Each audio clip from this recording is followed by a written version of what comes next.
2005 से पहले पूर्व प्रदेश के पुल पुलियों की स्थिति यह बात किसी से छिपी नहीं है। जर्जर पुल और अधूरे पुल, दशकों तक लंबित कार्य बन रहा है। करोड़ों रुपए सरकारी खजाने से निकाले गए, लेकिन वह अलकतरा कभी सड़कों तक पहुंचा नहीं।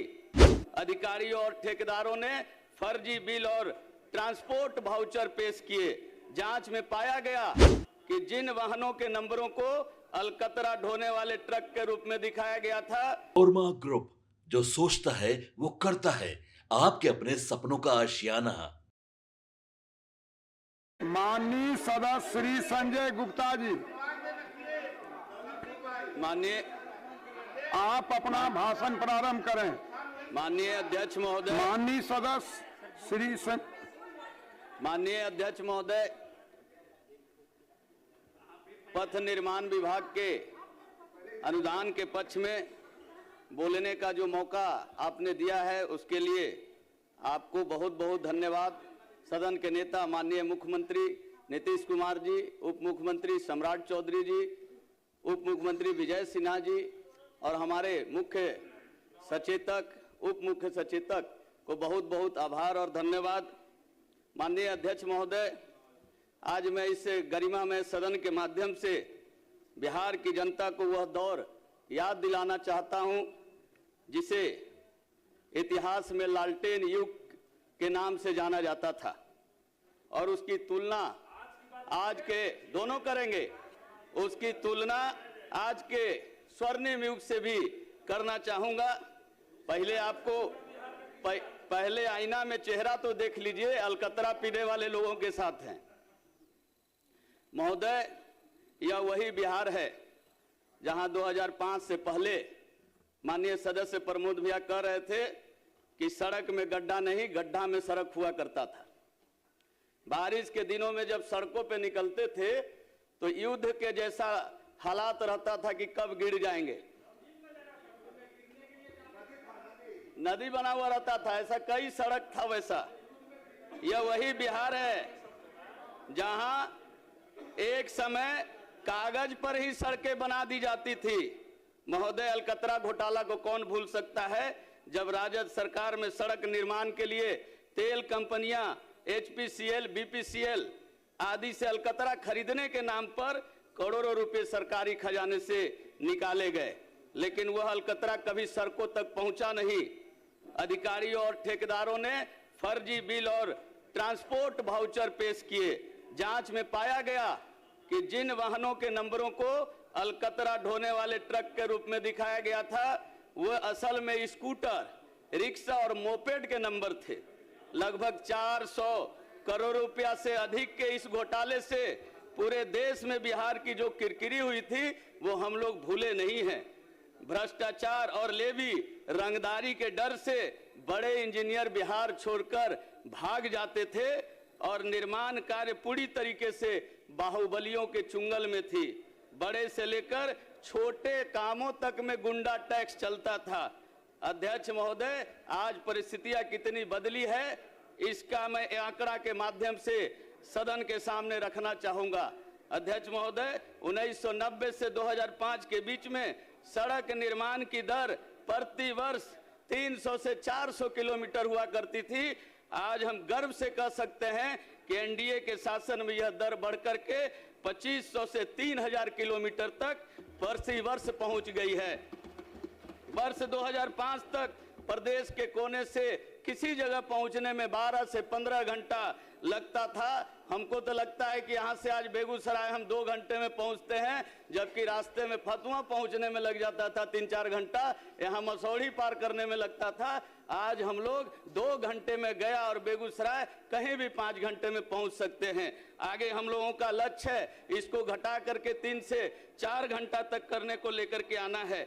2005 से पहले पूर्व प्रदेश के पुल पुलियों की स्थिति यह बात किसी से छिपी नहीं है। जर्जर पुल और अधूरे पुल, दशकों तक लंबित कार्य बन रहा है, वैसा उस दौर देखे हैं। पर अध्यक्ष महोदय अभी बता रही थी माननीय सदस्य, उसका पूरा नाम हम नहीं लेंगे सब सड़कों का, लेकिन आज गंगा पर 17 से अधिक मेगा ब्रिज या तो कार्य कर रहे हैं या तो निर्माणाधीन है। आज उत्तर बिहार से पटना, दक्षिण बिहार पहुंचना मात्र कुछ घंटों का खेल रह गया है। अध्यक्ष महोदय, एनडीए शासन जवाबदेही और विजन के दो पहियों पर आधारित है। 2005 के बाद जब एनडीए की सरकार बनी तो मुख्यमंत्री नीतीश कुमार जी, तत्कालीन उप मुख्यमंत्री सुशील कुमार मोदी जी के सक्षम एवं दूरदर्शी नेतृत्व में सबसे पहले भय मुक्त वातावरण का निर्माण किया गया और आज प्रदेश की जर्जर हो चुके कानून व्यवस्था को भी सशक्त बनाया गया। अध्यक्ष महोदय, पुरानी ठेकेदारी प्रथा को पारदर्शी बनाया गया, ई टेंडरिंग लागू की गई तथा काबिल लोगों को काम मिले, बाहुबलियों को न मिले, इसका ध्यान रखा गया है। अध्यक्ष महोदय, हमारी सरकार रोड कनेक्टिविटी को बढ़ाने और उसे राज्य के कोने कोने तक पहुंचाने के लिए कितनी गंभीर है, इसे इस बात से समझा जाता है। पिछली सरकारों ने केवल सत्ता के केंद्रों को सड़क से जोड़ा, हमने मुख्यमंत्री ग्राम सड़क योजना के जरिए सुदूर टोले और मोहल्ले को मुख्य सड़क से जोड़ने का काम किया। जहां 2005 से पहले बिहार के केवल 15% गांव सड़क से जुड़े थे, आज 95% से अधिक टोले में पक्की सड़क जुड़ चुकी है।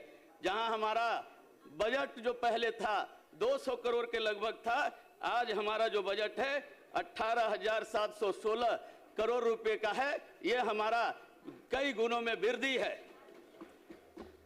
बिहार के विभिन्न हिस्सों को औद्योगिक केंद्र और बड़े शहरों से जोड़ने के लिए 5 नए एक्सप्रेसवे का निर्माण किया गया है, उसकी घोषणा हो रही है। उसमें Patna Purnia expressway, Bhagalpur Buxar expressway, Gorakhpur Siliguri expressway, Raxaul Haldia expressway, Buxar Bhagalpur expressway, ये सभी सड़कें बिहार के आर्थिक प्रगति को अभूतपूर्व गति देंगी।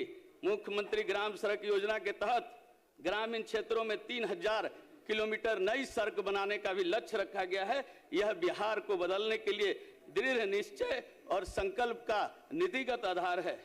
महोदय, एक लंबे समय तक हमारे यहाँ रोड मेंटेनेंस जैसी कोई व्यवस्था नहीं थी। पिछली सरकार की मानसिकता थी सड़क बना दो और भूल जाओ, कागज पे बना दो भूल जाओ, लेकिन एनडीए सरकार ने रोड मेंटेनेंस पॉलिसी लाकर जवाबदेही तय की। आज अगर सड़क खराब होती है तो संबंधित एजेंसी पे जुर्माना लगता है। यह हमारे गुड गवर्नेंस का जीता जागता उदाहरण है। इस वर्ष के बजट में भी सड़कों के बेहतर रख रखाव के लिए 3000 करोड़ रुपए का अलग से प्रावधान किया गया है ताकि बनी हुई सड़कें जर्जर न हो। महोदय, एक सही और ईमानदार नेतृत्व का क्या प्रभाव होता है, इसे इस बात से समझा जा सकता है जब केंद्र और राज्य दोनों में एनडीए की सरकार है तो बिहार को 54,000 करोड़ रुपए का विशेष पैकेज मिला है। अध्यक्ष महोदय, मैं इस सदन के माध्यम से देश के माननीय प्रधानमंत्री नरेंद्र मोदी जी का भी धन्यवाद करना चाहूंगा कि उन्होंने बिहार को विकास के प्राथमिकता के आधार पर ऊंचाई पे रखा है। प्रधानमंत्री नरेंद्र मोदी जी के पीएम गति कुशल विजन और केंद्र से मिले 50,000 करोड़ रुपया से अधिक के पैकेज ने बिहार की सड़कों को नेशनल हाईवे और एक्सप्रेसवे के वैश्विक स्तर पर पहुंचा दिया है। महोदय, मैं इस सदन में पटना कुम्हरार विधानसभा का प्रतिनिधित्व करता हूं, इसलिए मेरे लिए पटना भी एक आवश्यक है। हम सब लोगों के ध्यान में है कि पटना का विकास कितना तीव्र गति से हुआ है। विपक्ष के सदस्य तो सब लोग यहीं रहते हैं। आज अगर 10 वर्षों के बाद कोई पटना आए तो भूल जाएगा कि पटना किधर से किधर कौन पुल से निकले, ध्यान ही नहीं रहेगा। विकास का आईना तो आपको यहीं पे दिखता है कि वो कैसा हुआ है। ऐसा पिछले 20 वर्षों में पटना में जिस तेजी से रोड इंफ्रास्ट्रक्चर पर काम हुआ है, यह न केवल ऐतिहासिक है बल्कि अन्य प्रदेशों के लिए भी एक उदाहरण है। पटना जेपी गंगा पथ, जिसे विपक्ष कभी असंभव कहता था, आज बिहार की शान है। अटल पथ आर ब्लॉक से दीघा के बीच यह 6 लेन का एक्सप्रेसवे पटना का लाइफ लाइन बन चुका है। इसके अतिरिक्त शहर में जिस तेजी से फ्लाईओवरों का जाल बिछाया गया है वो भी बेमिसाल है। Lohia Chakrapath Karbigahiya Mithapur flyover, Mahuli flyover, AIIMS Digha elevated road, Gandhi Maidan से science college, double decker flyover, यह हम लोगों का आईना है। माननीय अध्यक्ष महोदय, 1 मिनट। भारत माला परियोजना के तहत बिहार में बन रहे एक्सप्रेसवे आने वाले समय में बिहार को दक्षिण भारत और पूर्वोत्तर का लॉजिस्टिक हब बना देंगे। बौद्ध सर्किट और राम जानकी मार्ग सड़कों ने न केवल पर्यटन को बढ़ावा दिया है बल्कि बिहार की संस्कृति को, विरासत को भी दुनिया से जोड़ा है। आज डबल इंजन की सरकार में बिहार तेजी से बढ़ रहा है। रोड इंफ्रास्ट्रक्चर के क्षेत्र में प्रतिदिन नए आसन ग्रहण करें। बहुत बहुत धन्यवाद। आपके सपनों को हमने सजाया है, ई होम्स पैनोरामा को हमने बनाया है। ई होम्स मेरा एक सपना था जिस पे मैं पिछले 4 साल से काम कर रहा था। हमने जो बनाया है वो सबने है माना। ई होम्स पैनोरामा में हो आपका भी आशियाना। और फाइनली हमने 2021 में इस प्रोजेक्ट को लॉन्च किया। बहुत लोग अप्रिशिएट कर रहे हैं कि पूर्णिया जैसे शहर में, बिहार के, एक तो बिहार की बात करें उसमें भी पूर्णिया जैसे छोटे जगह में इस तरह का लाइफस्टाइल देना, ये सुन के हम लोगों को बहुत अच्छा लगता है। ई होम्स में हमने कुछ और भी किया है, जैसे हम जिस जगह में रह रहे हैं हमारे फैमिली सिक्योर हो, उनको सिक्योरिटी का ध्यान में रखा है। आपकी सुविधा और सुरक्षा आपके लिए खास है, ये आपका विश्वास है। इसमें आर्टिफिशियल इंटेलिजेंस का 7 लेयर सिक्योरिटी का हमने इस्तेमाल किया है। लस ग्रीन कैंपस को बनाया है। यदि हमारा बाउंड्री वाल है तो वो वर्टिकल गार्डन है। ये जितनी भी फैसिलिटी होता है एक इंटरनेशनल टाउनशिप में, ई होम्स है, ये हम लोग विश्वास नहीं कर पा रहे हैं। जो भी हमारे मित्र दोस्त या जो भी हमारे बाहर के बाहर आते हैं तो हम लोगों को बहुत अच्छा सुनने को मिलता है और बहुत अच्छा क्रेडिट मिल रहा है। वो सारा हमने सिर्फ एक बिल्डिंग नहीं बनाया, हमें एक बहुत अच्छा लाइफस्टाइल दिया ई होम्स में, और मेरा एक सपना था जिसको मैं आज फुलफिल होते हुए देख रहा हूँ। ये आपका आवास है। ई होम्स पैनोरामा में अब आपका निवास है। E homes Panorama, luxurious lifestyle redefined. Panorama group, जो सोचता है वो करता है। अगर ये वीडियो पसंद आई और वह बिहार के राजनीति और बिहारियत से सरोकार रखेनी तो सब्सक्राइब बटन दबा के चैनल के सब्सक्राइब कर ली। ओजे एगो घंटी बा, ओकरा बटन दबा देला से कुल सटीक और मारक खबर रुआ मुफ्त में मिल जाई। अगर रुआ पत्रकारिता के हमनी के नया प्रयोग में सहयोग कर चाहतानी तो ज्वाइन बटन दबा दी। पेटीएम नंबर नोट कर ली 9386 816 700।